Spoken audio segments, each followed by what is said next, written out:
it is across the country right now.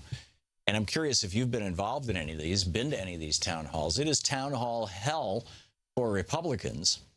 And this is amazing. I mean, you know, back when the whole Tea Party eruption thing was happening, it was fairly, you know, easy to see the hand of the Koch network and, you know, Americans for Prosperity and Freedom Partners and all these, you know, Koch-connected groups.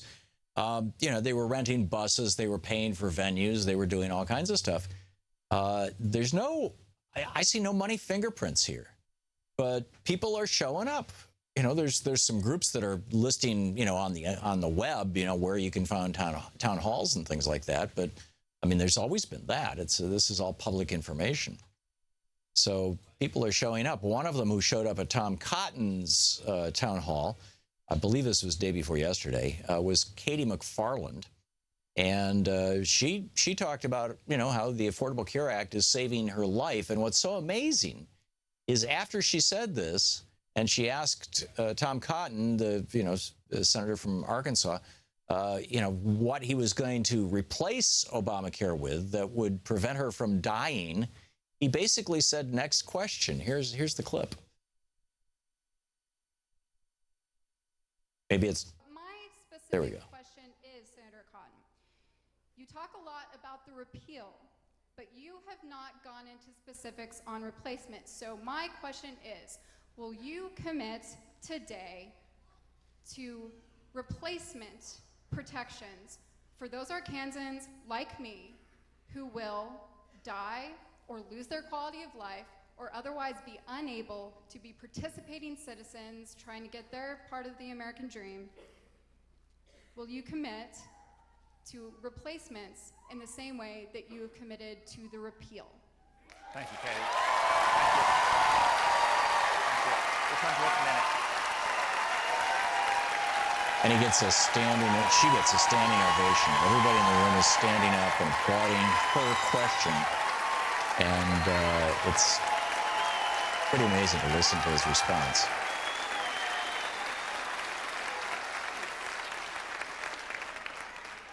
Thank you. Thank you, Katie. Let's take a couple more comments or questions about health care. Go ahead, dial gold. Do your job, Mr. Cotton. People are not taking this. They are seriously not taking this. But this is the Republican shtick. Is, you know, well, we're going to give everybody access to health care. Well, you got access to health care. You can, you know, stumble into the emergency room. Do your job. Do your job. Yeah, what amazes me is how this whole, you know, clip hasn't. Well, pieces of it are showing up in the corporate media, but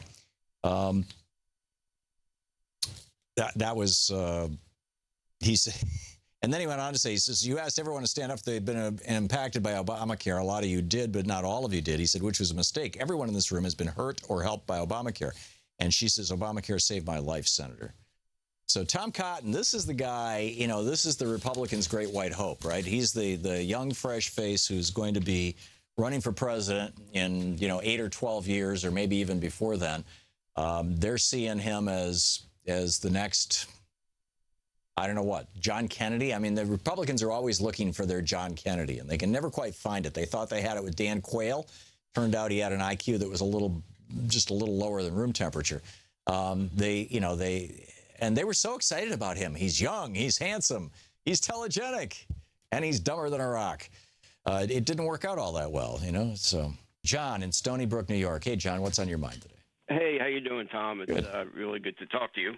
And basically what I was calling about was I received a call a little while ago from Congressman Lee Zeldin. He's the congressman from the 1st Congressional District of New York, stating that tonight he's going to have a telephone town hall meeting. He's a Republican, I assume. Oh, yeah. And, you know, that just shows cowardice on his part because, you know, he's afraid to face the people that live out here. Now, granted, where the 1st Congressional District is the eastern end of Long Island from Comac to Montauk.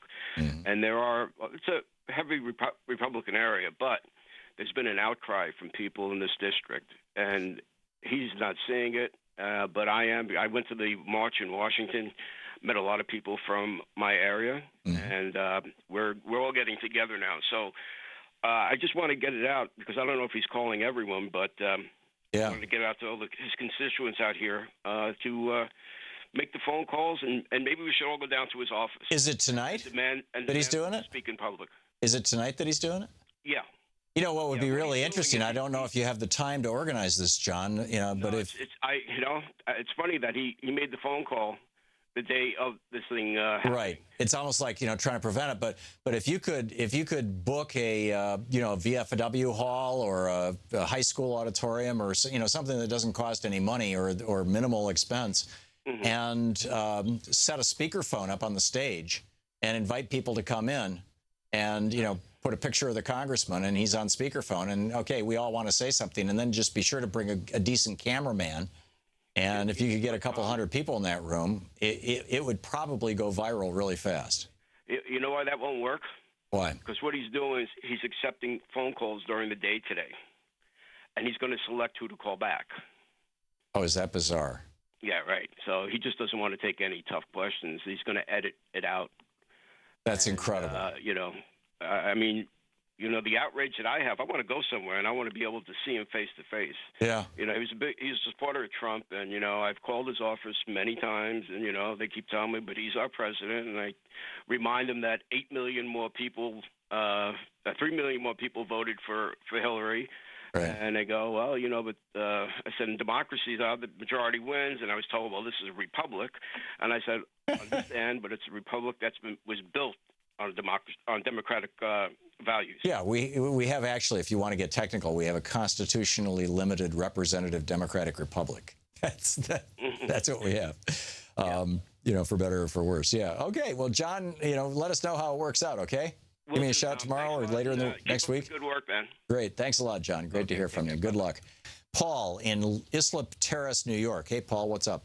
Hi, Tom. I wanted to let you know that I attended a town hall meeting last night at which Peter King was invited to come and did not show up. Oh, really? Yeah. I never thought of Peter King as a coward. I mean, he's always, it's the old joke, one of the most dangerous places in America is between a camera and Peter King. Yeah, well, I thought so too, and he absolutely wasn't there. It was held in a small hall in Central Islip, and the room was packed. It held probably about 150 people, and they were wall to wall and front to back. And what really happened was that in the 2-hour period, there were some guest speakers, some personal stories related, and then there was a whole action plan that was laid out. And a gentleman called in just a little while ago about Congressman Lee Zeldin not wanting to hold a public town hall. Right. And I wanted to get on the record that there is going to be, on March 4th, a People's Town Hall held in Port Jefferson with the quote-unquote, the elusive Lee Zeldin. In other words, he's not going to be there either. But I believe that they're going to set out something similar to what happened last night. Right. Now, places that people can go to find information is a group called LongIslandActivists.org. It's a great website. They've got some of the information there. And there was another item that came up. People are going to start pressing New York State representatives to pass universal health care in the state of New York. Yeah. And that information on that can be found on nyhcampaign.org. And people can go to those websites and find information on other ways that they can get involved. Great. So there's a lot going on. Also, another organization is Long Island Progressive Coalition, LIPC.org. These are all organizations that are joining together and working in a lot of different directions to let our representatives know what's going on. That is great. That is great. Paul, thanks a lot for the call, and thanks for sharing your story and all that great information with us. Jim in Mantua, New Jersey. Hey, Jim, what's on your mind? Am I on the air? You are on the air, Jim. Yes, thanks. It's in Medford, New Jersey, actually, in South Jersey. And Last night we had a town hall. Congressman Tom MacArthur, a Republican in New Jersey 3rd District, has refused to have town halls, and he was invited to one last night. He did not show up. He says there are paid protesters coming to these events. And he's a little snowflake, right? Yeah. We need to bring these guys hot cocoa and little awards with gold stars on them for showing up. Yep. Well, what they did is had a town hall. It was South Jersey Now that actually put on the event, and it was at a middle school, and we had somewhere between 800 and 1,000 people there. Wow. And they had a chair set up on the stage with a picture of him. They basically video recorded the whole thing, gave it to the news media, put it on Facebook, and are sending him a complete record. People asking questions, and everybody agreeing, not booing or screaming, but yeah, that is great. Yeah. That is great. Great event. Yeah, and spread it far and wide. And I mean, this is happening all over the country. People are just, they're holding. And this was Bernie's advice years ago. Get a hall, hold an event, invite your representative. If he doesn't come, shame him. If he does come, talk to him. It's like you lobby him. You're the people. You're supposed to be, lobbying the representatives. I guarantee it. What's this congressman's name again, Jim? Thom Hartmann. Or Thom MacArthur. Thom MacArthur, okay. Yeah, Thom Hartmann would have been an anomaly. So Thom MacArthur, I guarantee you he's meeting with lobbyists. I guarantee you. He will meet with the rich folks and big donors, but, he apparently doesn't want to meet with the people. Jim, thanks for the story.